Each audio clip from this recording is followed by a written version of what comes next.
So today's going to be a little bit different, simply because I have a brand new car and I'm going to be going on an adventure again by myself. So let's head on to the location that I chose.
Hey guys, so for those of you who are familiar with the Birdsboro area, you should recognize, you might recognize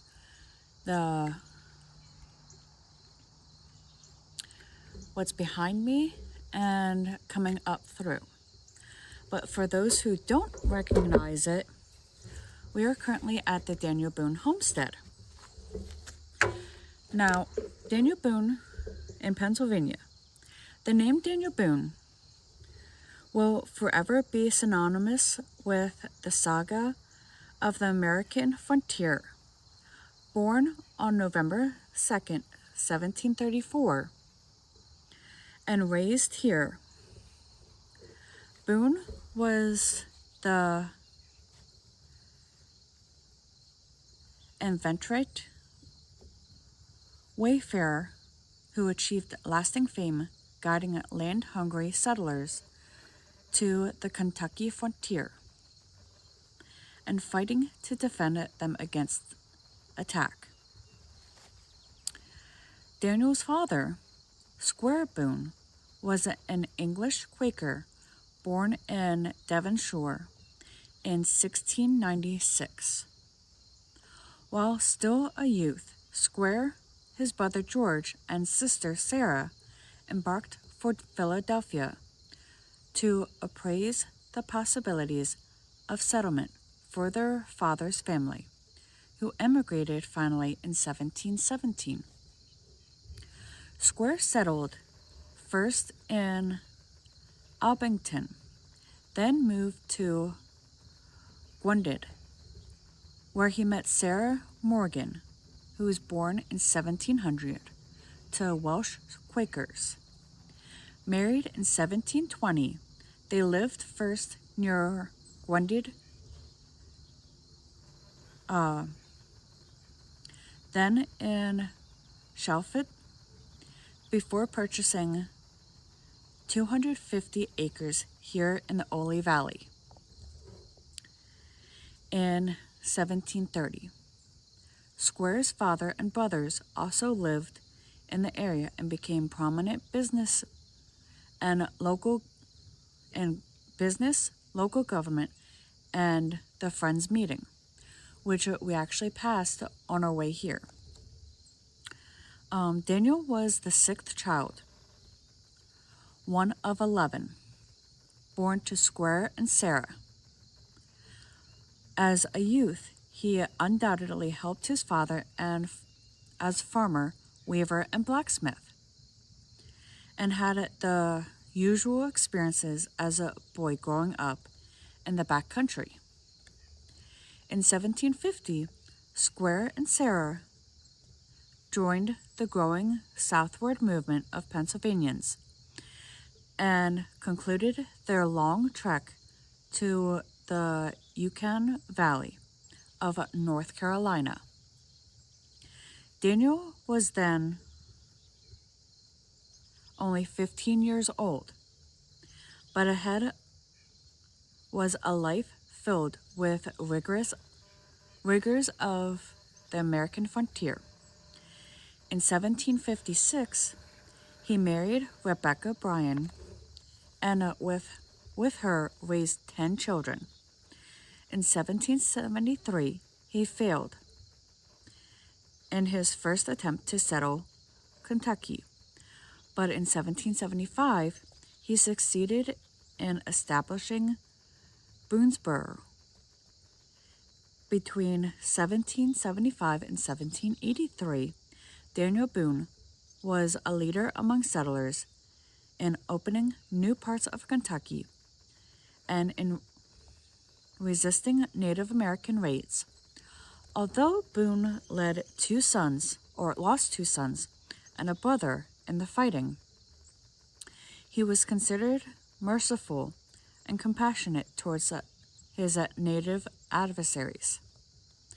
Twice Boone returned to visit his boyhood home in 1781 and 1788, a hero and legend in his day. Although his legend grew, his finances diminished. Beset by creditors and personal delusions, Boone finally left Kentucky in 1799 for Missouri, where he served as an official for the controlling Spanish government until 1803. He passed away near St. Louis on September 26, 1820. Now, after Boone's, in Pennsylvania, Boone's boyhood home changed to reflect the growth, prosperity, and culture diversity in the Ole Valley. Square Boone moved his family from Pennsylvania in 1750 and sold his house and part of his homestead to his cousin, William Montagude. Montagude, also born in Dempshire, worked as a shipwright in Philadelphia prior to 1750 and later served as the magistrate and judge for Berks County. From 1752 until his death in 1766, the Montagudes were not Quakers, but leaders among local Anglicans. In 1770, John Elizabeth and Elizabeth de Turk, who were Pennsylvania Germans, purchased the property and prospered as farmers. John died in 1808, but his family continued to reside here into the 1820s. The Ole Valley. The Ole Valley comprised of multi-townships region in eastern Berks County. It is culturally unique for the amazing diversity of inhabitants, religious groups, and economies, which existed here in the 18th and 19th century. Swedes, Dutch, Germans, Swiss, French Huguenots, English, Welsh, Scots-Irish, African Americans, and Lenape all resided here in harmony. Today in the Ole Valley, visitors can see it a remarkably preserved rural area, which are examples of traditional rural landscape and agriculture from the colonial era. The Daniel Boone Homestead is a gateway to discover this rich heritage. The Daniel Boone Homestead.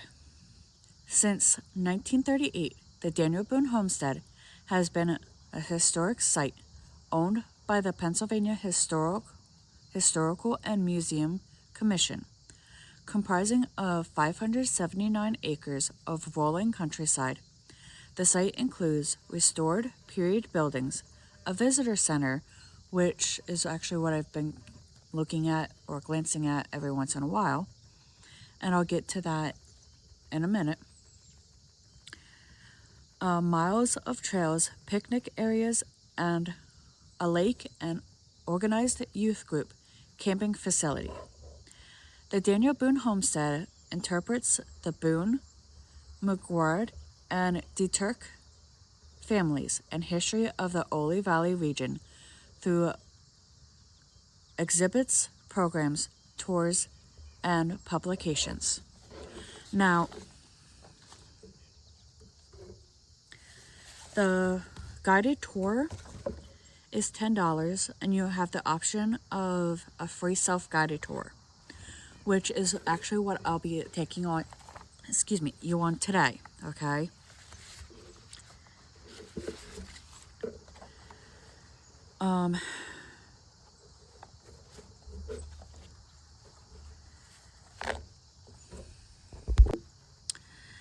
Pennsylvania Trails of History.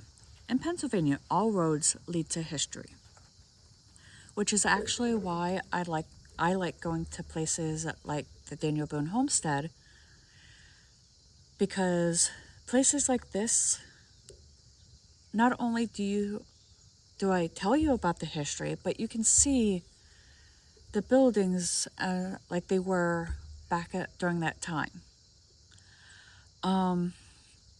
To help you find your path, the Pennsylvania Historical and Museum Commission has blazed several social interest trails leading to some of Pennsylvania's most historic sites. They invite everyone to explore one site at a time, travel an entire trail, or create your own road trip to Pennsylvania's past. No matter whether you choose one of the local or classic trails, a trail based on the PHMC's annual themed, or blaze your own. We're sure it will lead you to experience and embrace the people, places, and events that make Pennsylvania so special. And then there is a website that you can go onto, and I'll have it linked in the description.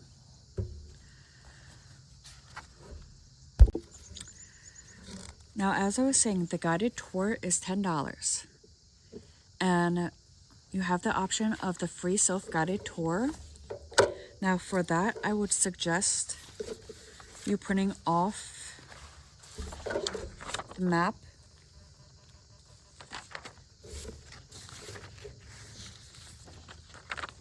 or various maps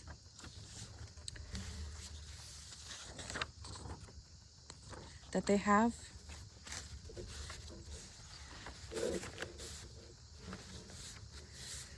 But we will be getting into that as soon as I'm done with this one page.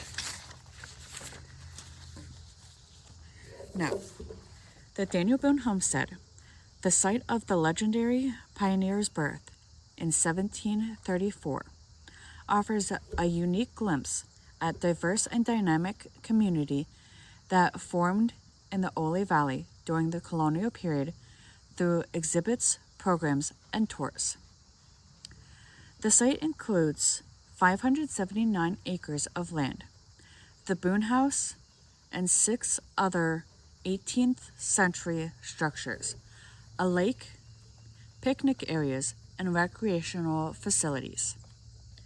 In addition to memorializing the life of Boone, particularly his youth in Pennsylvania, the site interprets the lives of the homesteaders, later residents, the Montague and the Dieterk family, in which I mentioned before, their slaves, indentured servants, and apprentices as a microcosm of 18th century and the 18th century life in the Ole Valley. Because of the size and location, the homestead offers abundant recreational opportunities. Traditional meadows, hedge groves, and woods are a refuge for wildlife. Nature walks, bridle trails, which is horse trails, and orienteering courses are reminiscent of the activities that the site's most famous residents surely would have enjoyed. The name Daniel Boone is synonymous with the saga of the American frontier.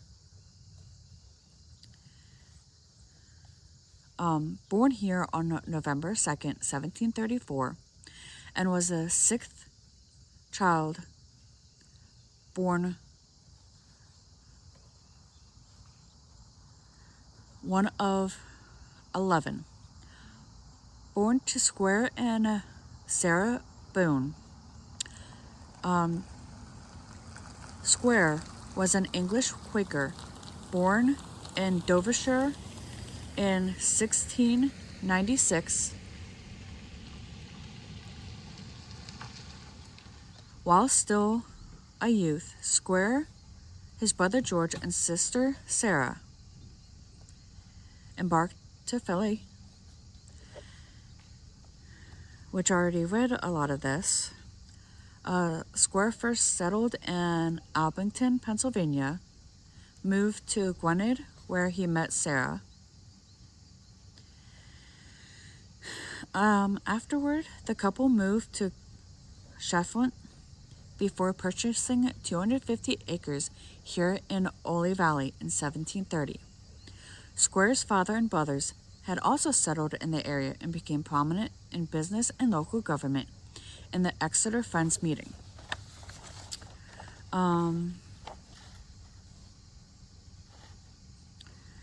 Yeah, a lot of this I've actually read.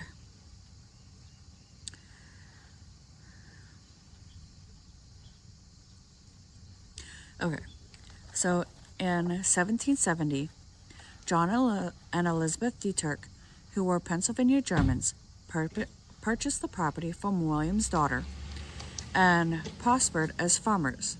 John died in 1808, but his family continued to reside here in the 1820s.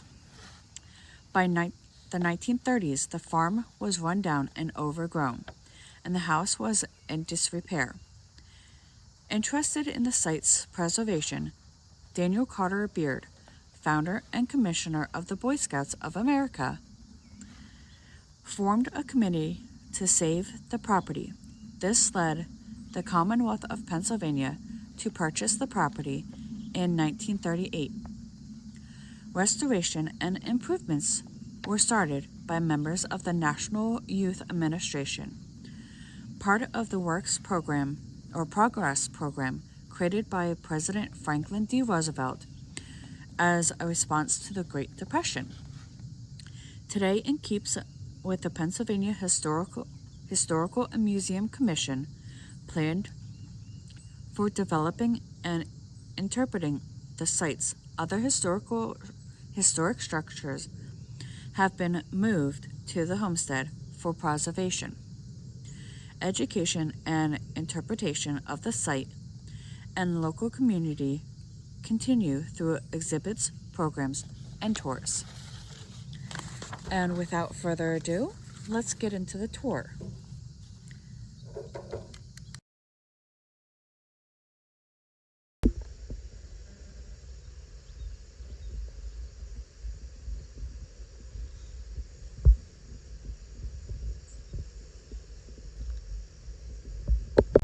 Okay, this is the Visitor Center.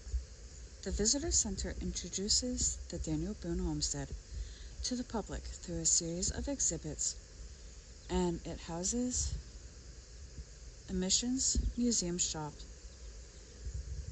administrative and office, and restrooms.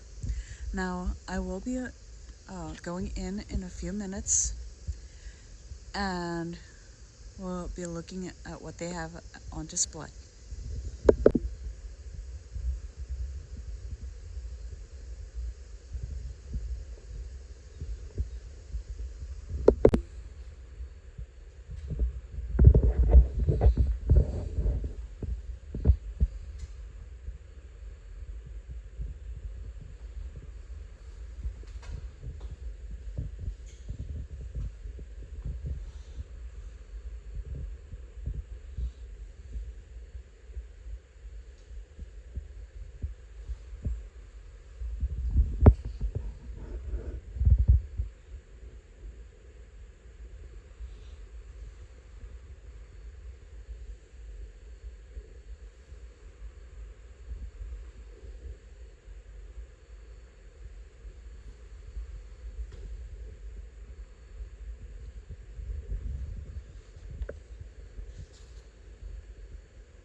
Now let's head down this way and see what we can come across.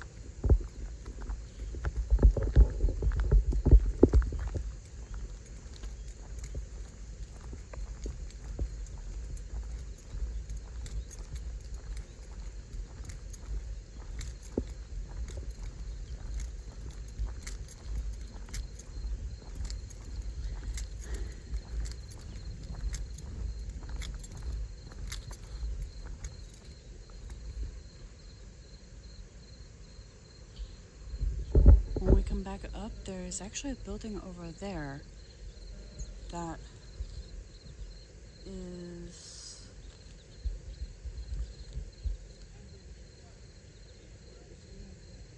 apparently the North Picnic area, but I'm not quite sure what that building behind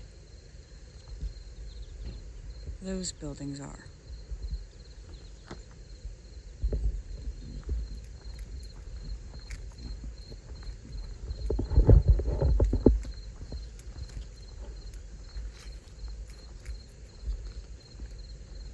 That says 3, but I don't know what that means.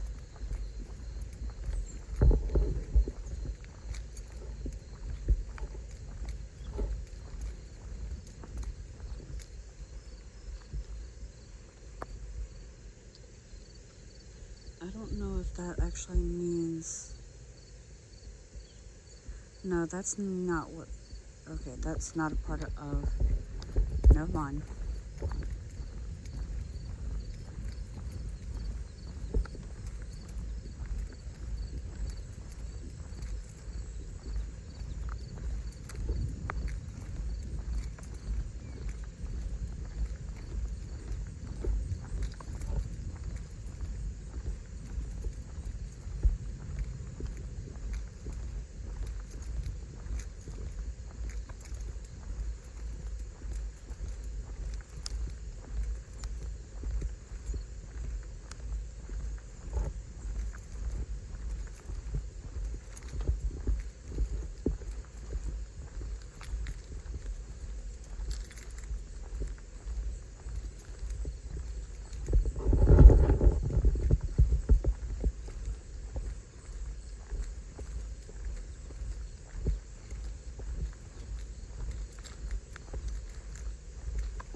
Here's a sawmill. Which I'm not sure.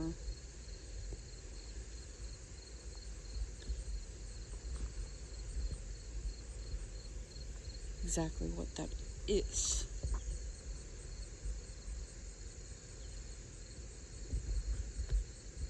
Unless that's what they call the craft shed.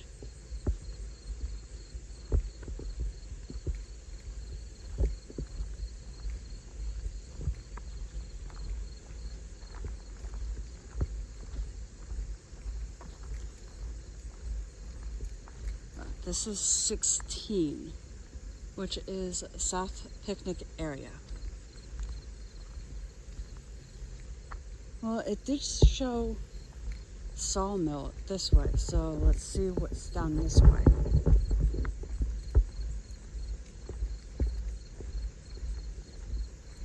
And I also hear water flowing, so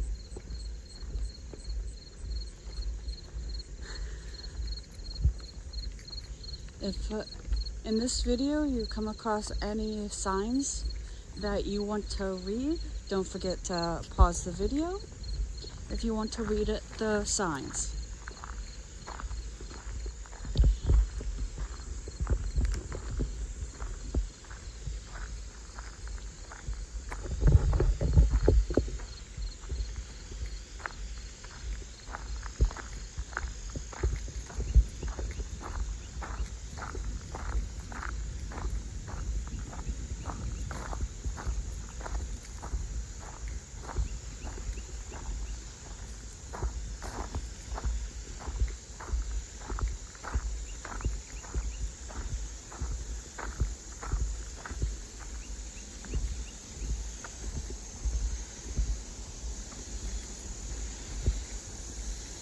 I found it where the water is coming out of.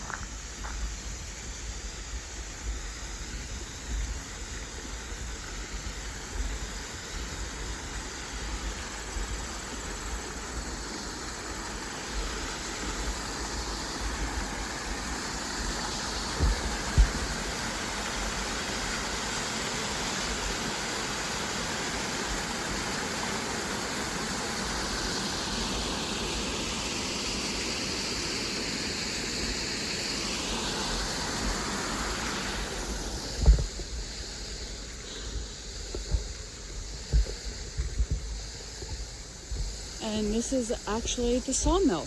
And unfortunately, I do not have any information on this, simply because it's not listed.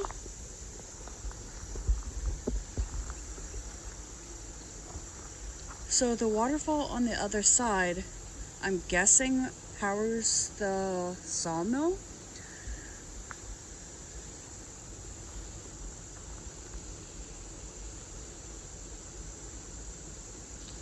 I'm doing this a little backwards because I didn't do a tour first.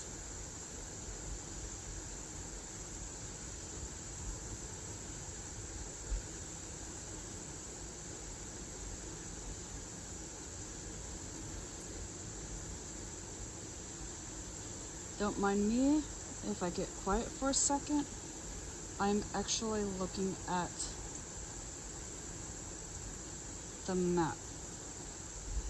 This map.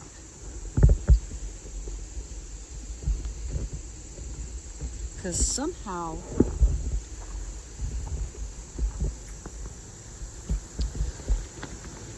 I went from the visitor center over here to the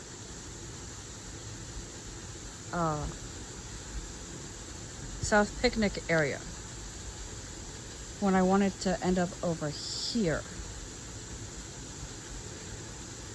So, with that being said,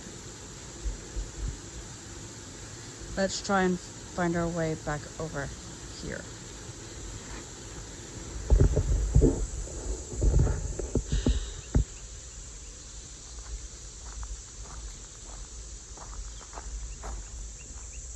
I'm not quite sure what that structure is. Let's go back out this way.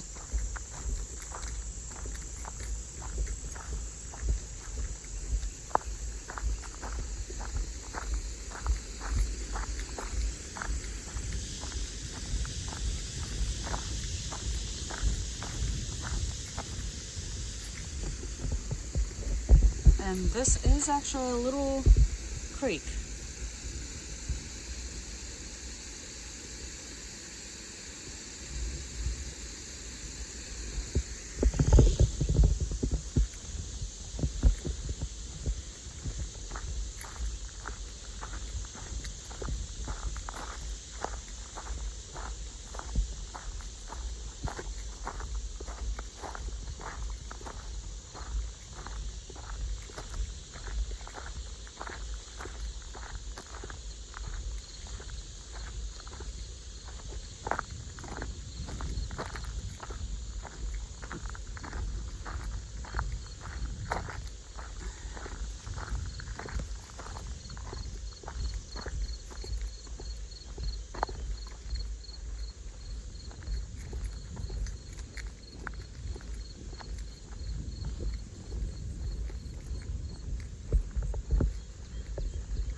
Let's go back this way, because the trail may have split off and I didn't see that it split off.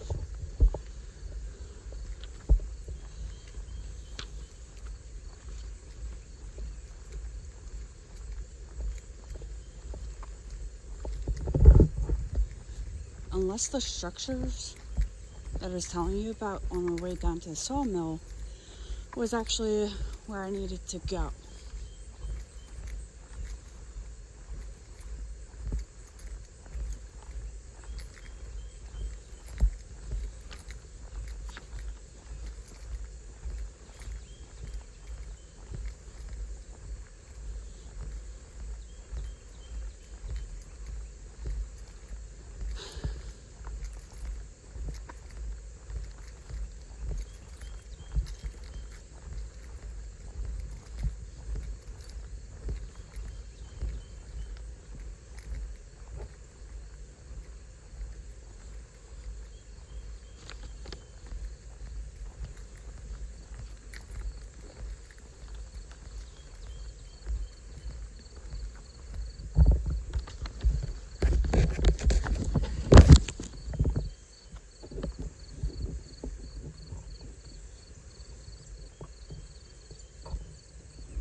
Leads back to there. Let me see something.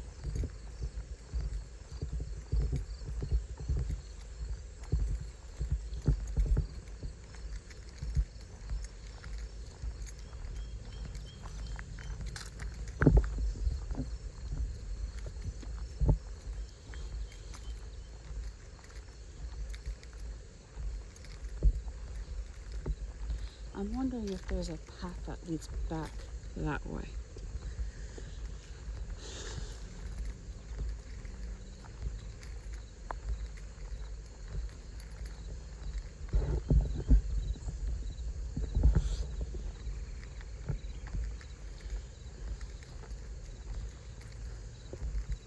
And there is. Okay. Why did I not see this when I went by it the first time?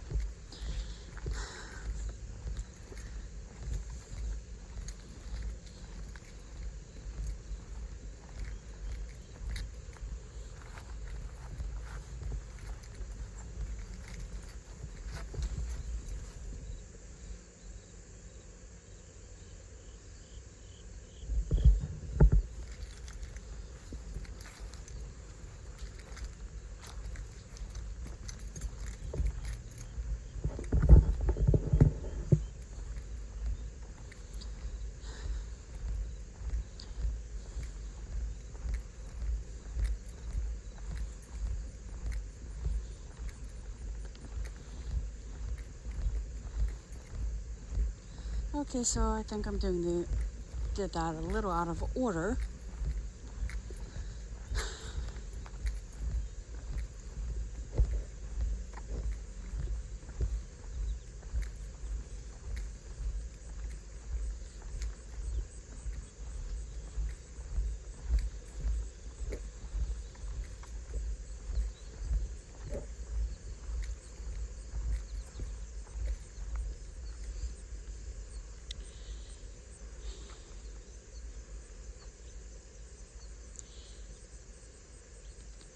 Now this could be one of a couple of things. That's not the Boone house. That might be the Boone house. Let's see if this has a number to know for sure what it is. this is the smokehouse. Okay. So this is, if you get a map like this is actually right here, number 4. Okay. Now the sign says, while smokehouses could be used at any time, it was most often used during the winter months. Pork, sausages, venison, turkey, and fish could all be smoked.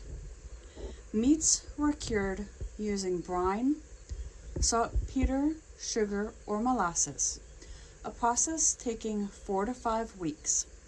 After the meat was cured, the smoking process began. Proteins were hung on hooks, and small, smoldering fire was started, which could burn as long as 2 weeks. The burning of green hardwood reduced moisture and chemicals in the meat and could add a pleasant flavor. It also served as an antibacterial agent and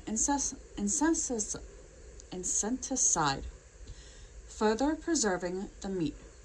The meat was then taken to the attic of the smokehouse, where it remained for up to 2 years, which that ladder leads to the attic, and this is what it would have looked like when there was meat hanging. Now the guide says this structure was probably built by the Boone, McGuire, or the DeTurk family in the 18th century. It was used to smoke pork and other meat to preserve them. Meat was hung from the joints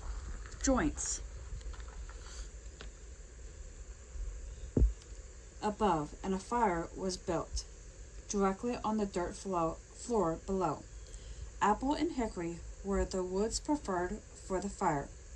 The loft was a meat storage area.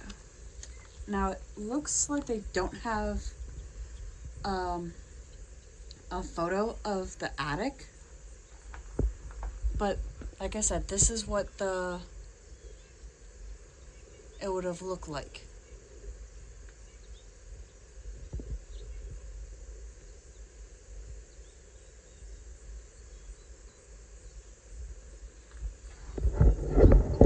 Let's see.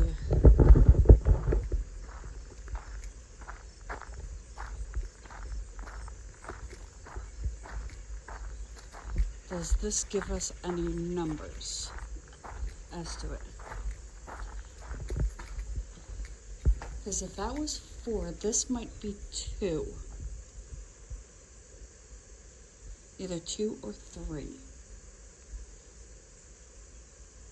I think this is the house.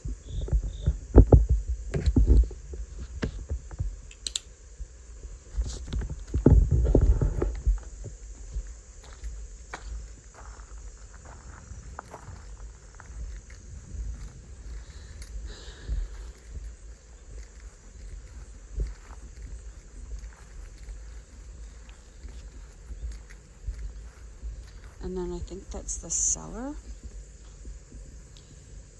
The Boone house evolved from a one-story log house built by Squire Boone in 1730 to the present 2-story stone house. Daniel Boone was born in the log dwelling in 1734, following the family's departure in 1750. William McGuire lived here until his death in 1766. The Boone and McGuire families were English, but in 1770, John DeTurk, a Pennsylvania German farmer, purchased the house. By the 1790s, the section of the house fronted by the porch was added to the log house. By the early 1800s, the Turk replaced the walls of the log house with the stone house to the left of the porch. This house is representative of the farmhouse in the Ole Valley that includes both English and German architectural influences, and whose growth and change reflect the growing prosperity of the region. So the stone that it was referring to, which this is the porch, and this is the stone structure that it was referring to.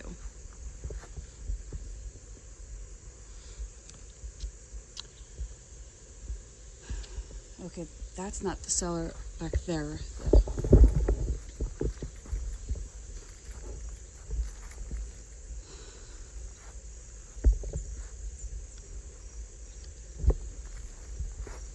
Let's go find this house cellar.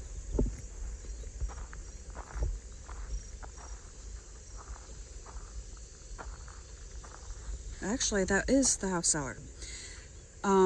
This constitutes as the original cellar of what was the Boone log house. Along the south wall, the original spring flows through the floor. The archway supported the Boone log house fireplace. The stone walls were the foundation walls of the log house. This cellar served as food storage area for the Boones and later residents of the house. The flowing spring helped to cool and preserve the family's provisions. So it was the cellar on the back wall back here.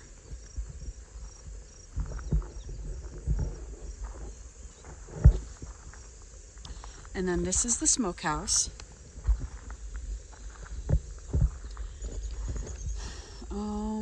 Let's head down this way to see if we can come across the blacksmith shop, the homestead barn, which it looks like we will, the barn threshing floor, the barlet house, and the barlet house or bakehouse slash smokehouse is also down that way, according to the map. So let's go see what we can find.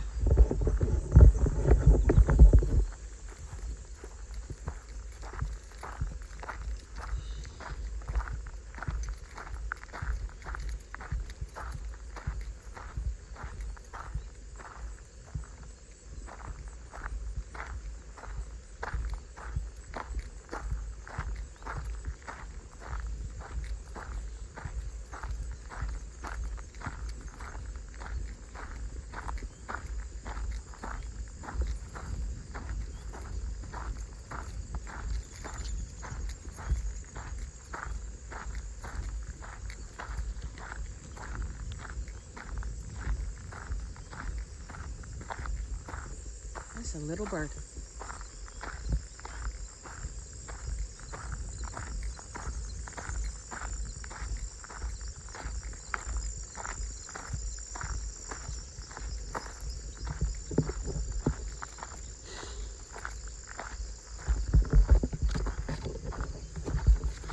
Okay, we are actually approaching the blacksmith shop.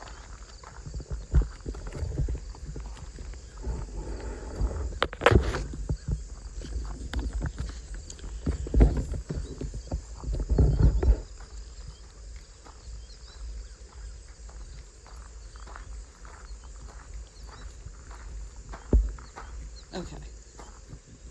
Squire Boone was a blacksmith by trade and would have had a building similar to this on his farm.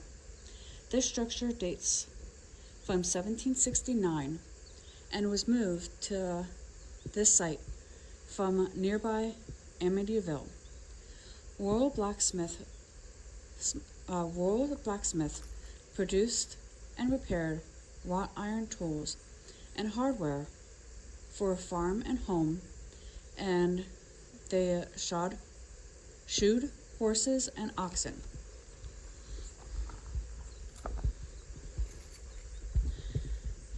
And this is all the farther I'm going in, just so you have an idea as to what was in something similar to a blacksmith barn.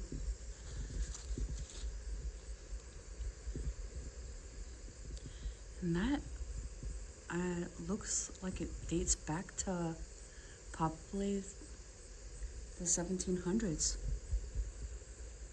or something similar. Now, I can't tell if that's original or if it's like redone, like restored, if you will. Because a lot of times with places like this, they will restore it back to its original, what it would have looked like back then.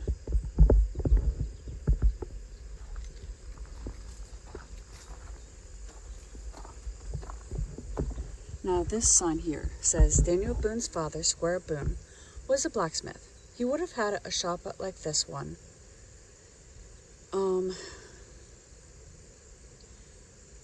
A royal blacksmith of the mid-18th century produced and repaired iron tools and farm equipment, shoed horses and oxen, and produced nails, handles, and hooks. Wrought iron and iron alloy was produced to remove carbon to make it malleable. It was heated orange red hot in the forge and then hammered, rolled, and shaped on the anvil. Blacksmith shops commonly have dirt floor to decrease the chances of fire when hot pieces of metal would fall. The dark interior allows the smiths to see the color of the iron when heating it in the forge. This structure was built around 1770 and originally stood in Amityville. It was moved to the site in 1947. The blacksmith's equipment, including the forge, was brought here from Spohn Blacksmith Shop in Ole Valley around the same time.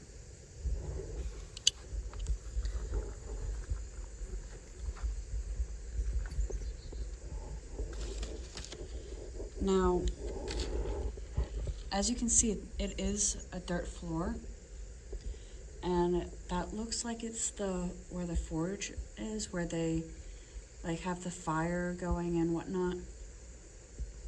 And that's where they would hammer and bend it and whatnot. That structure over there, I don't know what that is.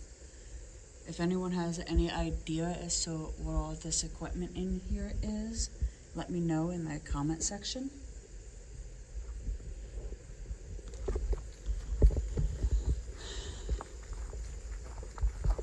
Don't know what that is. Okay. This is structure 6. So this is the Homestead barn. This Pennsylvania German bank barn is the type which the Dietrich family probably owned in the late 18th century. Portions of the barn are original. The lower level was a stable for animals, with the shed on the right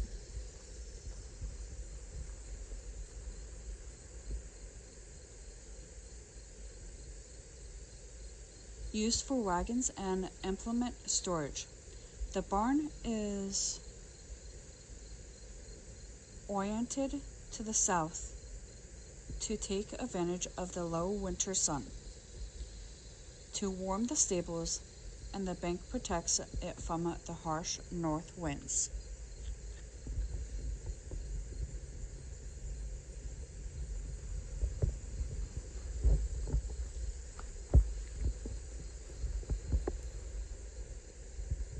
Wagon.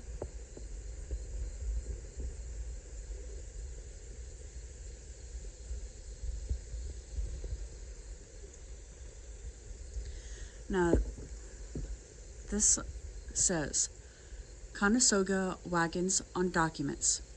The Conestoga wagon was once a commonplace and recognized as a bulwark of commerce. That is, likeness was engraved on many contemporary documents, from currency to stock certificates. Shown on the left is a bill of lading, which is this guy, and receipt that records a Philadelphia merchant hiring Lancaster wagon owners to deliver 4,829 pounds of contained goods to the religious community of Economy, west of Pittsburgh, led by Frederick Rapp. The wagoners were promised compensation of 2 3/4 cents per pound weight. To the right is Lancaster and Yorford Turnpike stock. Certified purchase in 1859 by Henry E. Lemon, the famous Lancaster gunmaker. Many blacksmiths, wheelwrights, and tavern keepers established business along the known routes of overland trade and commerce. Wagon drivers could depend upon a string of such establishments for wagon repairs and animal feed and water, just as we expect to find gas stations and restaurants on our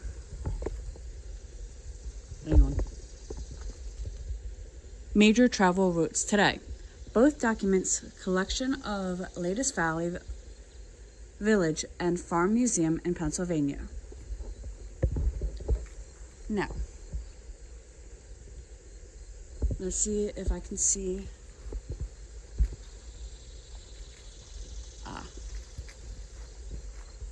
And this looks like it was one of the, here we go. Homestead barn. This Pennsylvania German bank barn is the type which the Dirks family probably owned in the late 18th century. Portions of the barn are original. The lower parts here was the stable for animals, with the shed to the right, which is on the other side of this white wall here.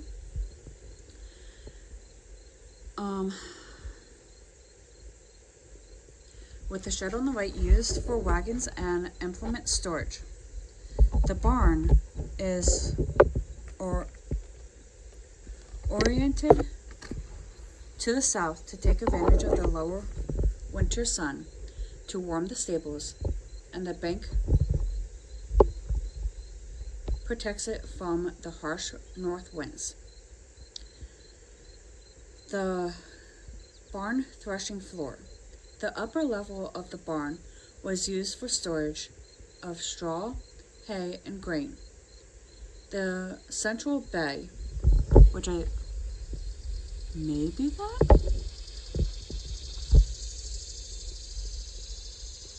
Possibly. Was used as a threshing floor or work area. The implements exhibited are the types of quality listed in the inventory in John de Turk's estate in 1808. So that was actually, if you're keeping track, that was 6 and 7. Okay, we did 5, 6, 7. Now, if you're actually truly keeping track, we did 1, 4, 2, 3, 5, 6, 7, and 16. Excuse me, and 16. Okay.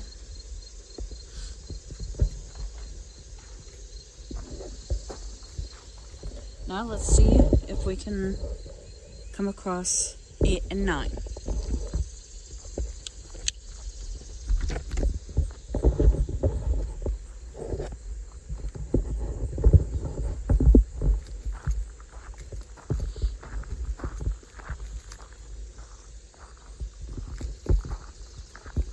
Let's see if this is open up here, so we can see what's,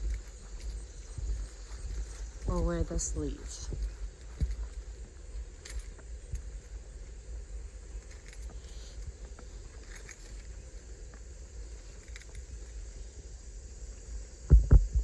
Oh.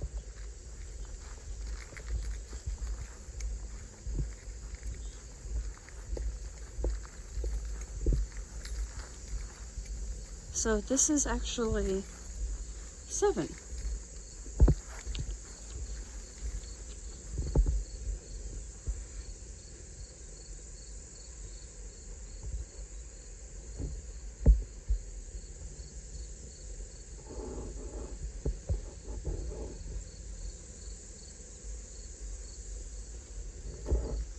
It's a good thing I wandered up this way.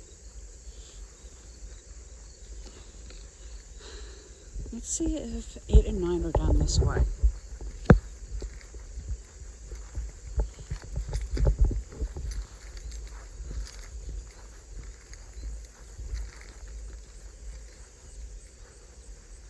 Because the map shows that they're down this way.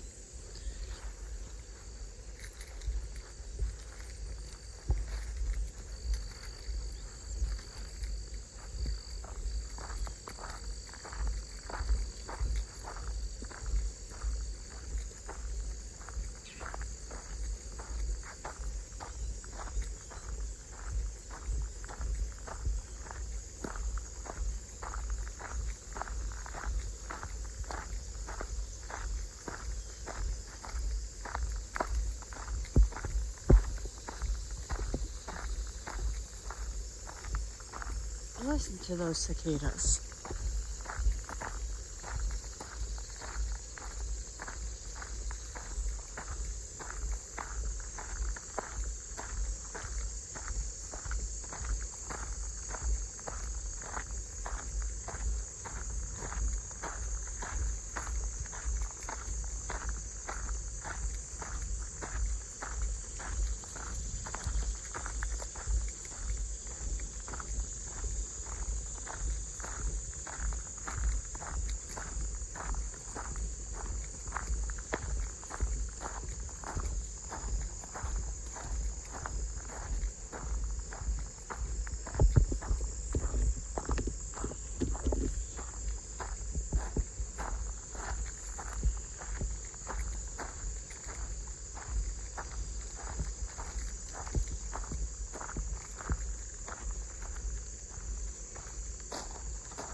Now, the reason why I'm continuing up this way, I swear I saw a structure up here.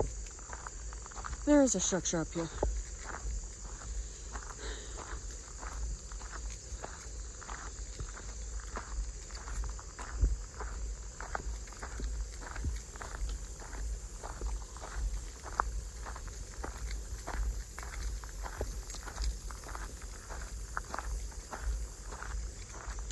Now the question is, what structure is this?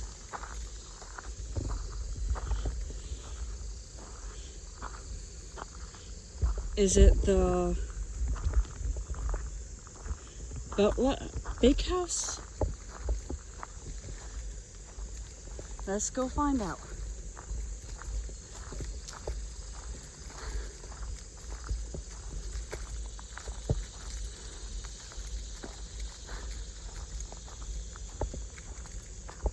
There's actually 2 structures.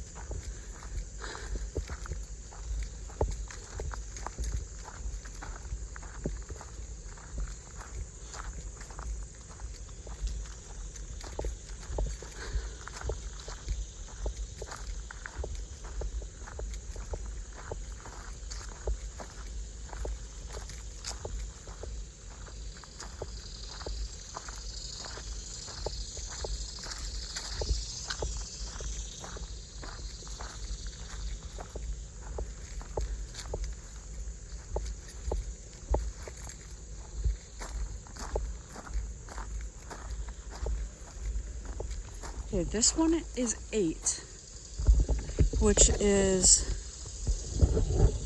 the Burlett House. The Burlett House was built in 1737 in the Ole Valley and relocated to the Daniel Boone Homestead in 1968. The Burlett House is an excellent example of 18th century Pennsylvania German log architecture. In typical German fashion, the fireplace is the centrally located, which is this piece right here.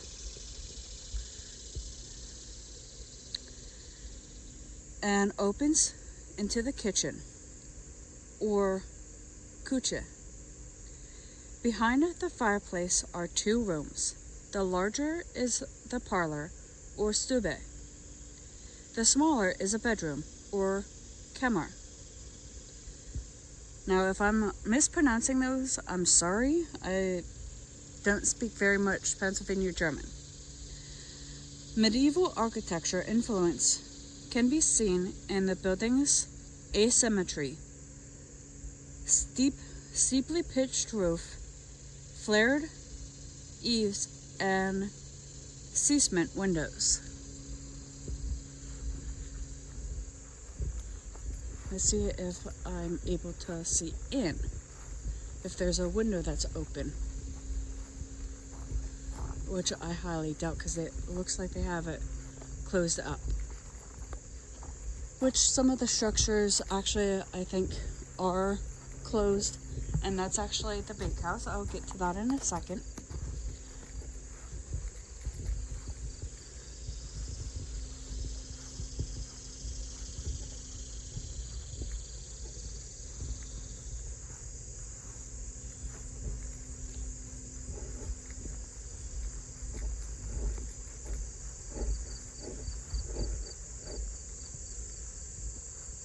Yeah, all of the windows and doors are closed up, so I'm sorry we're not able to look into this. But let's look at the Burlett Bakehouse and Smokehouse.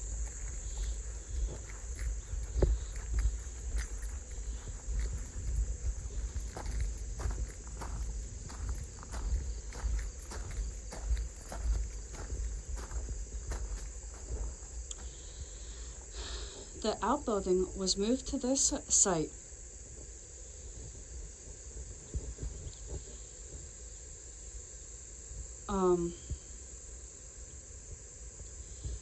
with the Burlett House in 1968. The building combines a bakehouse and smokehouse under one roof. The clay tiles were a common dramatic roofing material.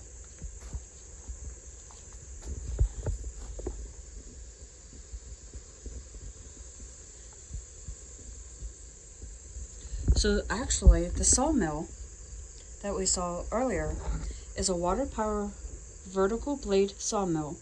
Was originally built near the Ole Township, nearby in Ole Township by Daniel Burlett in the late 18th or early 19th century,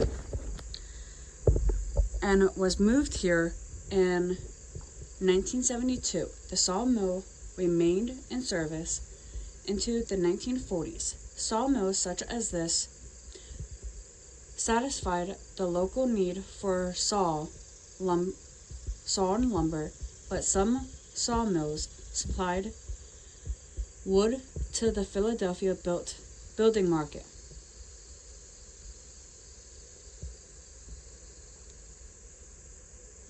Which I don't understand how I was able to come across the sawmill if I was by the South Picnic area.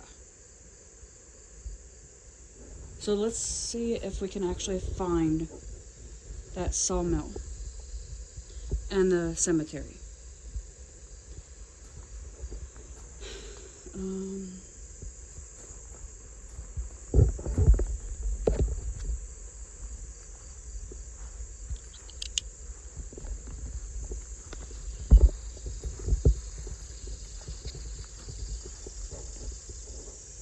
I'm a little lost. Don't mind me.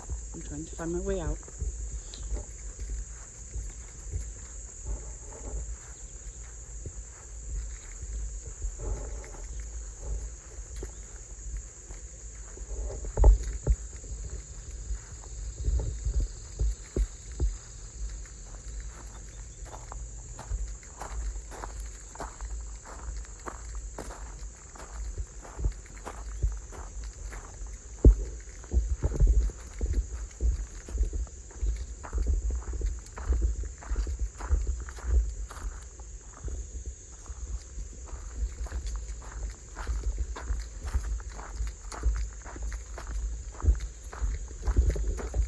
Please bear with me. I'm actually trying to figure out where I am based off my location.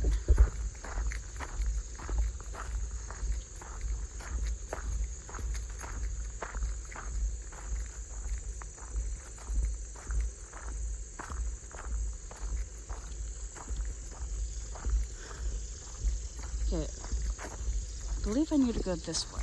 So let's head down this way.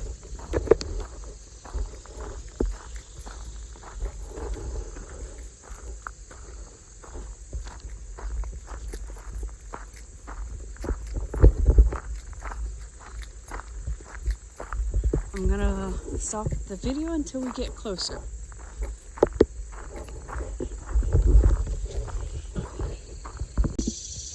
Okay, I'm not quite sure exactly what building this is,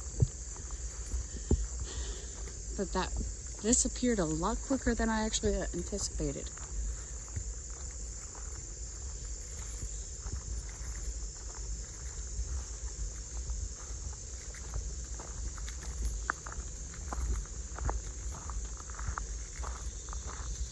So let's go find out which building this actually is.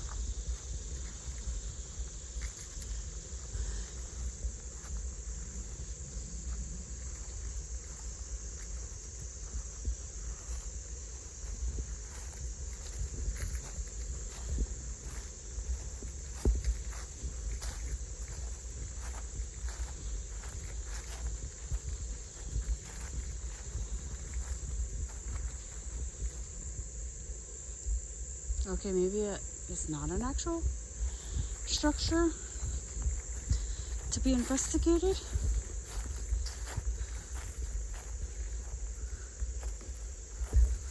Jesus.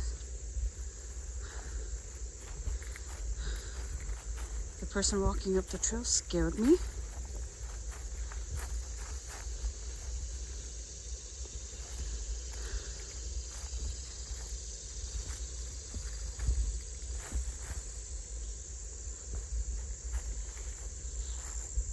Okay, maybe it, like I suspect, is not one that is noted on here.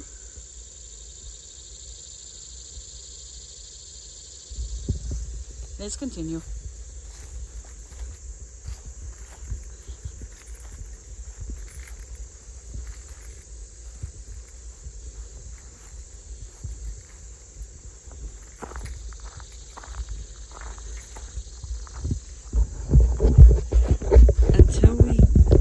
Something interesting to look at. I'll see you then.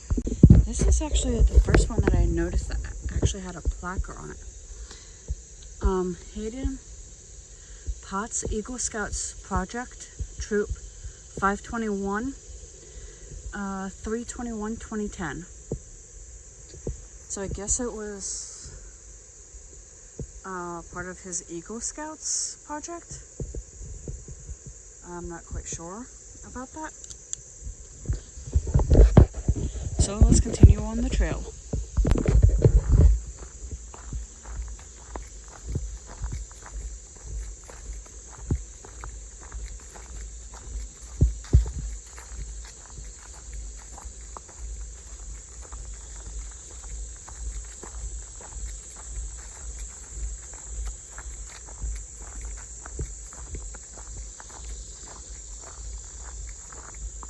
Now I actually think this is actually a hiking trail, possibly.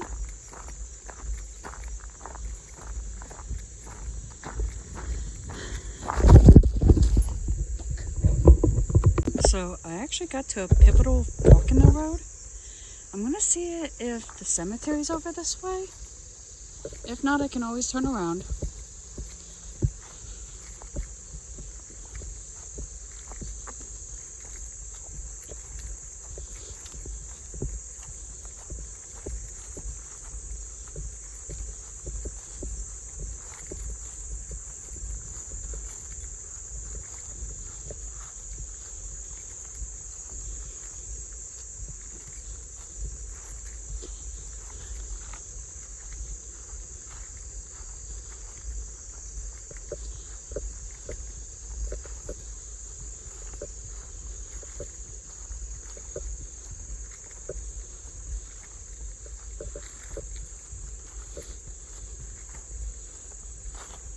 I actually think I was right going this way, possibly.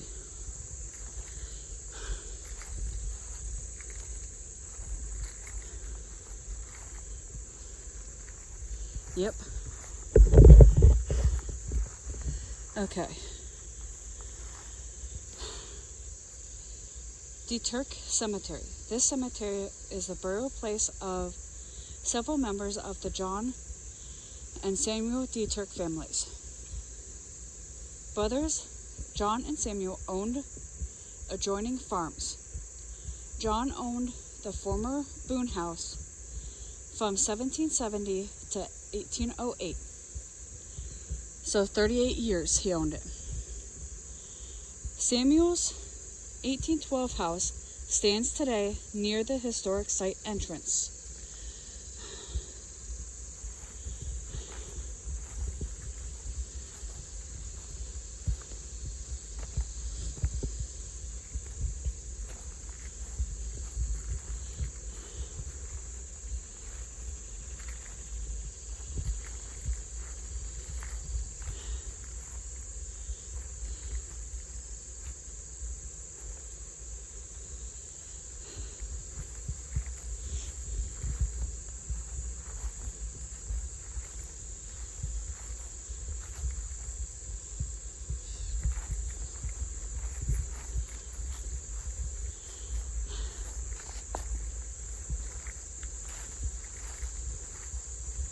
Okay.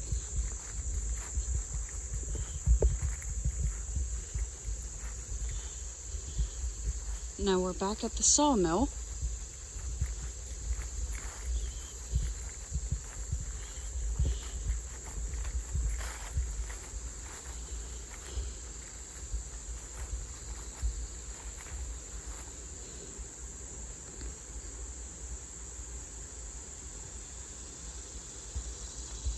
Okay, so I think that's the craft shed, possibly. Let's see if it has a number.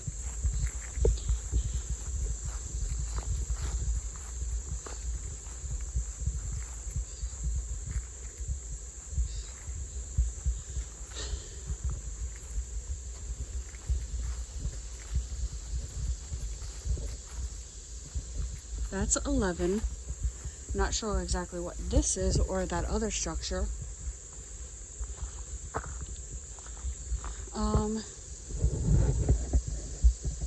This is just a placard, what I pretty much read. Like the first part is what I read.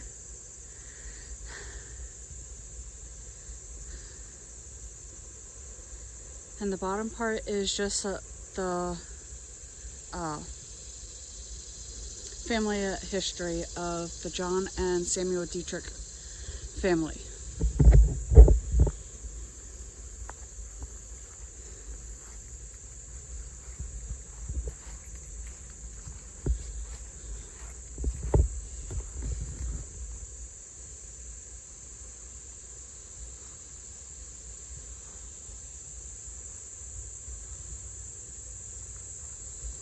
Now, I don't know where the craft shed is. And the random clicking that you're hearing every once in a while, I have clip-on sunglasses.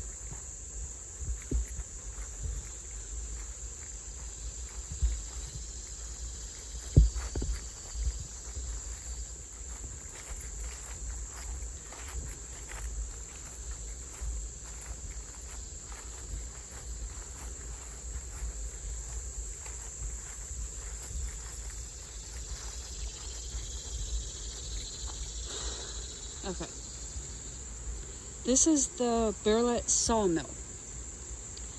The water power vertical blade sawmill was originally built nearby in Oley Township by Daniel Burlet in the late 18th or early 19th century and was moved here in 1972. The sawmill remained in service until 1940s.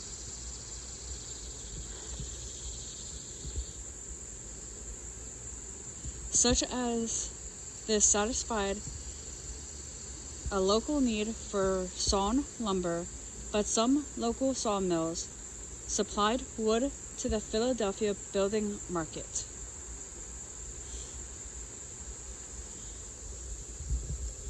Let's see if I can find the lake.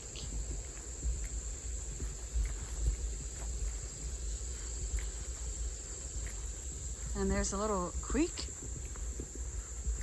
or stream.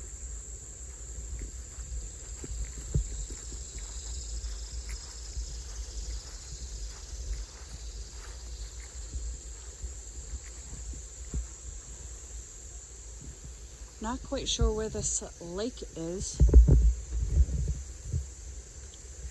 but this man-made lake was created by the 1940s by damming the Ottawa Creek. The lake serves as a nesting place for numerous varieties of waterfowl, which water or no swimming is allowed.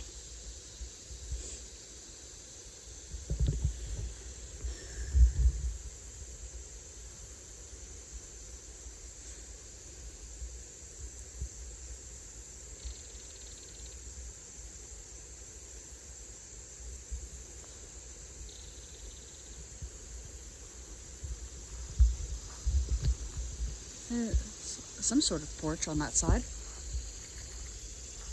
And there's a structure. I wonder what that structure is. Let's go find out.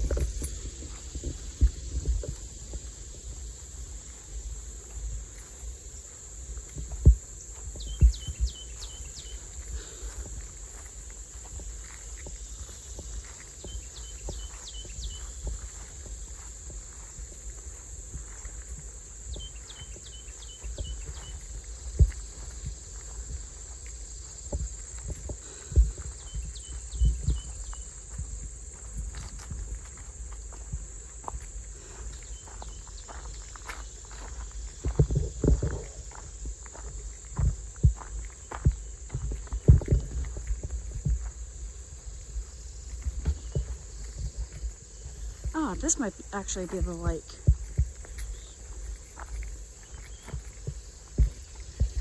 I think this is actually the lake.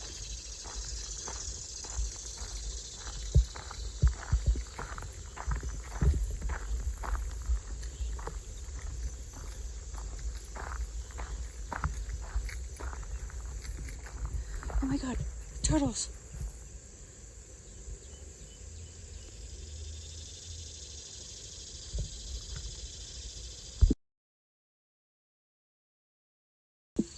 Okay, so this is actually the North Picnic area, the Picnic Grove, the Craft Shed, and South Picnic area,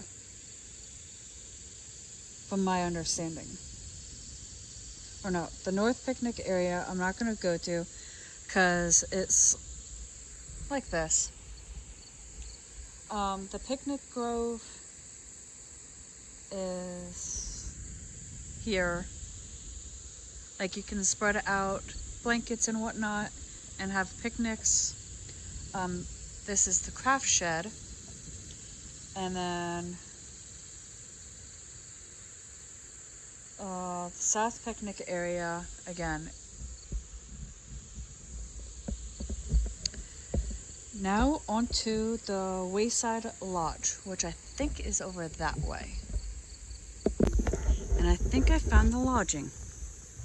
So I was actually right by crossing this bridge. Okay. The Wayside Lodge. Built in 1940, this structure is available for overnight lodging or organizing youth groups. Programs, meetings, and seminars are also held here.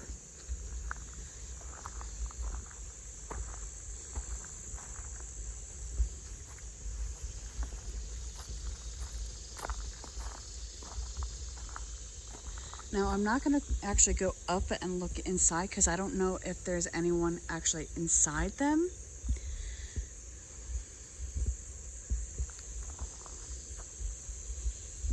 Okay, let's find the D-Turk Educational Center.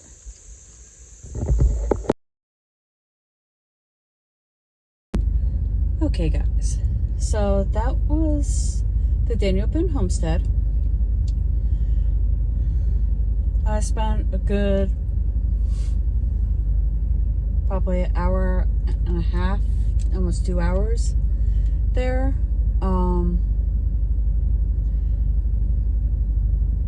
So I'll see you guys on the way home.